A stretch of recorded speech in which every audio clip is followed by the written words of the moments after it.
Hello, virtuous thought leaders, scholars, and virtue change agents. My name is Dr. Lisa Marie Portugal, and I am the Leadership Architect. I'd like to welcome you today to a new talk that I have prepared for you and in service to you and your goals. This talk is called Value of Personal and Organizational Ethics. It comes out of one of my many books called A Culture of Excellence: Virtuous Leadership Principles for Organizational Success, a Management System. And the cover slide is also the cover of the book, The Four Cardinal Virtues: Prudence, Justice, Fortitude, and Temperance. We cannot achieve greatness or magnanimity unless and until we master the virtues within ourselves. Reaching greatness or magnanimity is about virtue building within ourselves, our families, communities, and others. We cannot achieve magnanimity until fortitude, self-control, counsel, justice, prudence, understanding, respect for others, temperance, humility, charity, piety, and courage are present first within us. We cannot give to others what we do not possess ourselves. So understanding how to master ourselves and build virtue is the first, ongoing, and last step required for magnanimity. And mastering the virtues is a lifelong and ongoing process throughout our entire lives. When we fall, pick yourself up and start the practice of virtue building again, and do this throughout your life. Magnanimity is an ongoing process and a focus we should have throughout our lives. It is also a focus we should have for working with, mentoring, and coaching others to their greatness. We can build virtue within ourselves and help others in our sphere of influence to achieve greatness in their own lives by teaching the virtues and living the virtues in everything we do. I'd like to invite you today and every day to live virtuously. Okay, so the table of contents about Dr. Portugal: value of personal and professional ethics, Aristotelian Thomistic philosophy, eudaimonia factors involved in virtuous business, relational order of virtuousness, Augustine of Hippo. A virtuous relational order promotes eudaimonia. And in conclusion, virtuous economy, virtuous organization, and virtuous agent. That's you. Okay, here is my About page, and I chose this graphic specifically for you. You are either on your way to leadership or you're in leadership now, and hopefully you will enjoy this talk and some of the graphics that I specifically chose for you. So through our leadership model, our virtuous leadership model, we want to spread our values, our vision. We want to empower others, and we want to encourage and inspire others as well. All right, so let's take a look. The value of personal and organizational ethics. Both individuals and organizations alike should have a strong grasp of ethics and the virtues by committing to these themes in daily practice in the management of self and organization. A shared culture of excellence can manifest, creating greatness in individuals, business, products, and services. Don't you want to work for an organization like that? I know I do. Well, you can be the leader and the manager, spreading our virtuous leadership model in every action and engagement you commit to. In addition, having a solid foundation in ethics and virtue building in self and organizations can aid in enhanced interactions with others locally and abroad. Furthermore, maintaining ethical standards with virtuous behaviors and actions can aid in advancing self and organizational brand, reputation, and quality. So through our virtuous leadership model that I'm sharing with you today, we can also promote brand benevolence. And brand benevolence not only for your organization, but for your own leadership brand. For example, virtuousness in self can foster trustworthiness, accountability, self-control, and integrity in the workplace.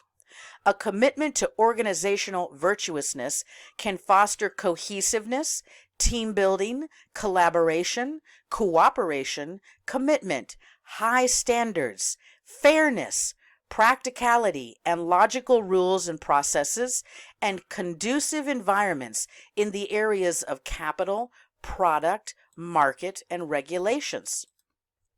Okay, now let's get into Aristotelian and Thomistic philosophy. Aristotelian and Thomistic philosophy is the basis for the philosophy that the church was built on. So that may be new information for you. And also natural law. An optimal intention of the economy and organizations operating within the marketplace is the fulfillment of happiness for each person. Ultimately, the well-being of the people should not rival with the objectives of the economy and the organization. The fundamental objective of the economy and business should be to actualize circumstances of life that permit disparate groups and individuals to strive toward their own excellence through the practice of virtue to more easily and fully realize success and harmony. Doesn't that sound beautiful? That's the kind of society and nation and world that we want to envision for ourselves and to create. The following concepts are based upon the Aristotelian Thomistic philosophy, supporting a rationale for a virtuous economy, virtuous organizations, and virtuous individuals operating individually and in unison to create, foster, and promulgate a shared culture of excellence, promoting happiness, human flourishing, or what is known as eudaimonia in Greek, as a result of virtuous behaviors practiced daily. So you as a leader, as a manager of others, you want to set that tone. Let's take a look at this quote that I put in here for you. The teaching of one virtuous person can influence many. That which has been learned well by one generation can be passed on to 100. Isn't that fantastic? So the work that you do, the work that I do, it takes effect. It's important. It has merit. All right, so let's take a look a little bit deeper here into Aristotelian and Thomistic philosophy. In this framework, the notion of relational order pertaining to virtuousness can be properly expressed, for example, in moral order, meaning virtuous behaviors leading to the attainment of well-being or eudaimonia.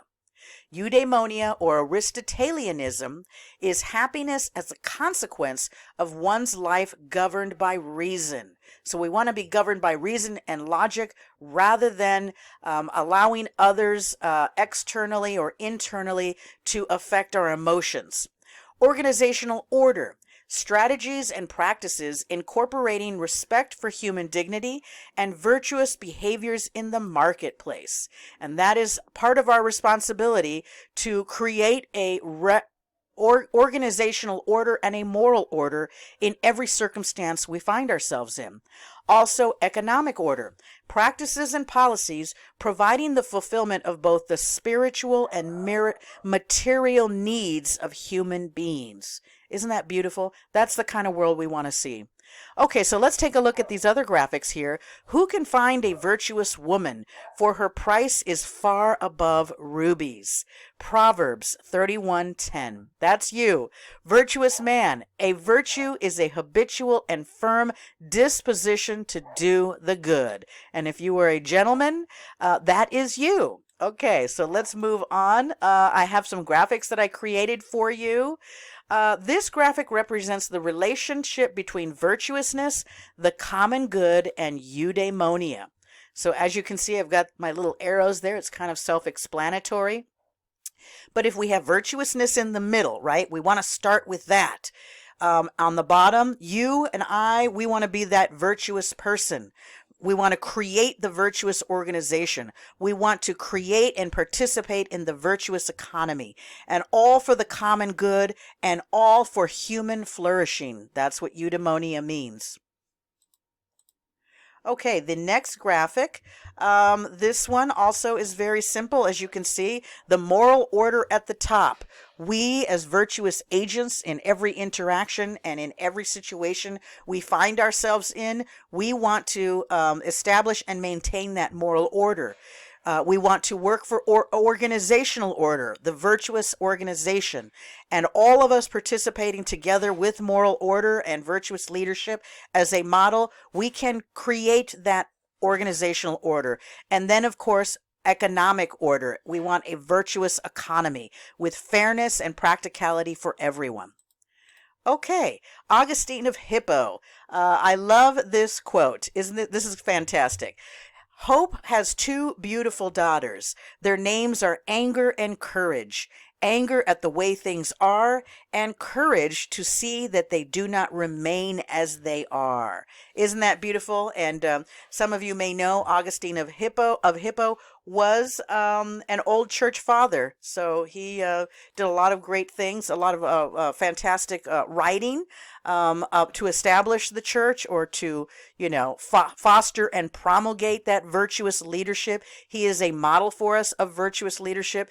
As a scholar, he is always depicted there with his writing feather, books at his foot, a large manuscript there on the table.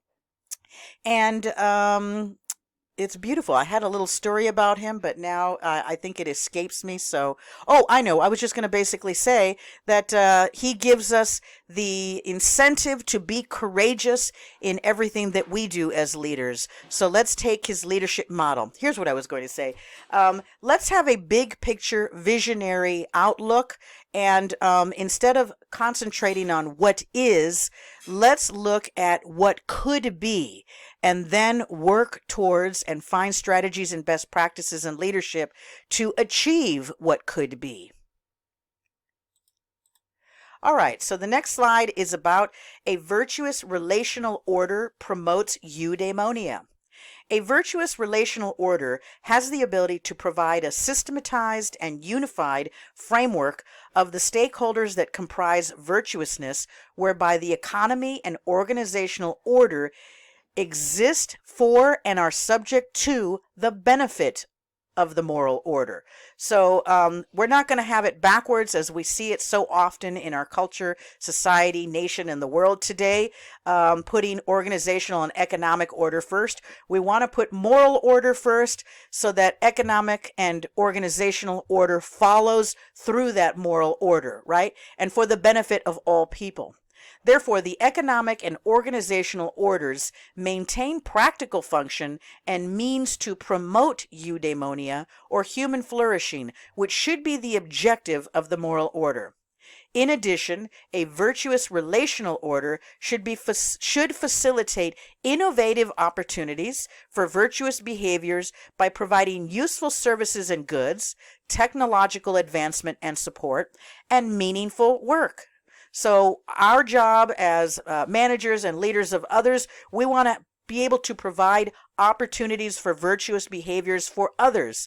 And then we want to be creative in that, right? And have that support for their advancement, provide meaningful work, make the work meaningful. Finally, a virtuous relational order should encourage self-management and autonomy. And if we start with the moral order first, then work will be meaningful. Let's take a look at some of these words here. I'm just going to go through courage.